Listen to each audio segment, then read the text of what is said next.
Hello, I'm Simon Dodd, Newcastle born and bred, 32 years old, and I stand-up paddle surf. I really like paddleboarding because it covers all disciplines. I've grown up around the water all my life and found I had multiple toys to play with, but I've found stand-up paddle surfing covers all those bases.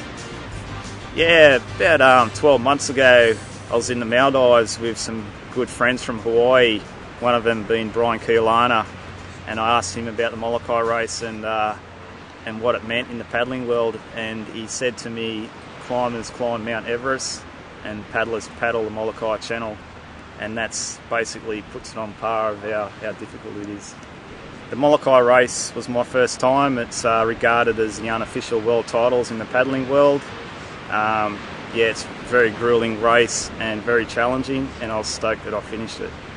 Training for the race began 6 months out,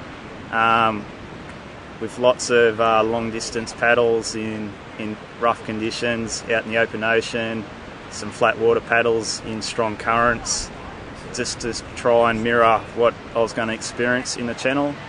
And my diet changed for the race, gave up the beer and the fatty foods and got healthy, and yeah, it paid off. Yeah, around Newcastle I've done some long distance paddling from Newcastle down to Swansea. Yeah, from around the lake, across the lake multiple times. But when you do long distance paddling, you're actually doing downwind surfing. You're actually surfing the ocean swells, and that's what I aim for. If there's a strong northeast wind, I'll do a paddle from Newcastle down to Redhead or down to Swansea and actually surf the swells down. It's yeah, a lot of fun and exciting. Stand-up paddle surfing is causing a little bit of controversy at the moment.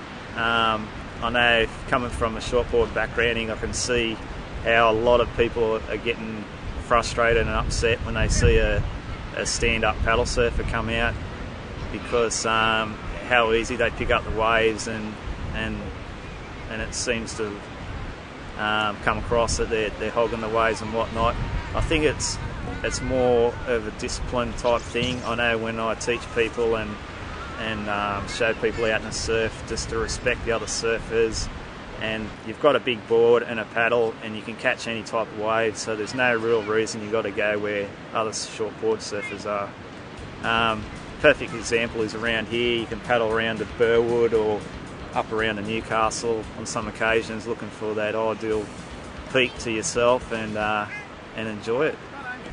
My name is Hannah Finlay-Jones and I'm a paddleboarder, and I've been paddleboarding for about a year now. What I like about paddleboarding is that it's not too difficult, but it's still really easy, and you can experience different types of waves, like small waves, and it's really easy, and it's really calm and mellow in the water, and it's really nice on flat days when you can just paddle around and not have anything to worry about.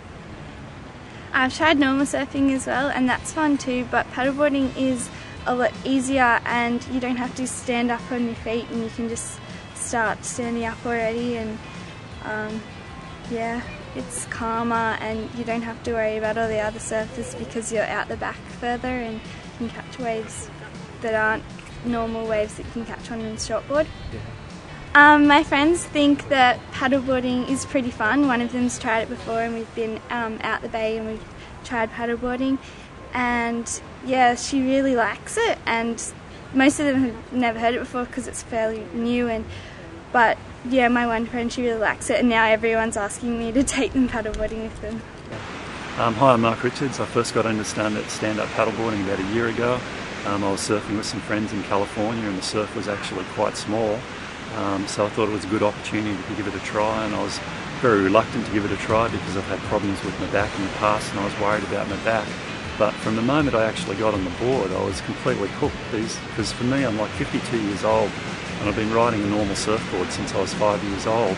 So it's opened up this whole new avenue of the way I look at surfing and actually riding waves, because you get to a point in life where you can get a little bit bored in small surf, but now a stand-up paddleboarder has just made small waves fun for me, and also it's tremendous just paddling around and looking at the scenery and looking at the water, and it's just great exercise, and I'm having a ton of fun doing it.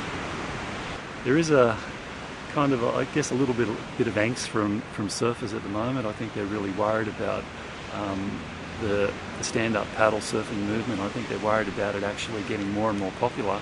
And I think shortboard surfers especially have had problems with guys on Mal's longboards in the past, where guys on 9-foot Mal's can actually sit a little bit further out than guys on shortboards. And if you get someone who's greedy on a longboard, they can really monopolise a break and get every wave that comes through. And I think now you've got the shortboard riders and the Mal riders are actually starting to get a bit worried about if the stand-up thing gets more and more popular, which I think it will. They're now seeing that there'll be another group of surfers even further out again. So I think it's pretty important on a stand-up paddleboard to realise that if you wanted to, you could really monopolise a break and get every wave that comes through. But I think that the thing that people forget with surfing, it's not about sort of me or you. It's about, everyone's out there for a sort of a shared experience and a good time. And it's a lot more fun actually, sharing waves and seeing everyone get a wave in the water than it is, being a pig in a wave hog and trying to catch every wave that comes through.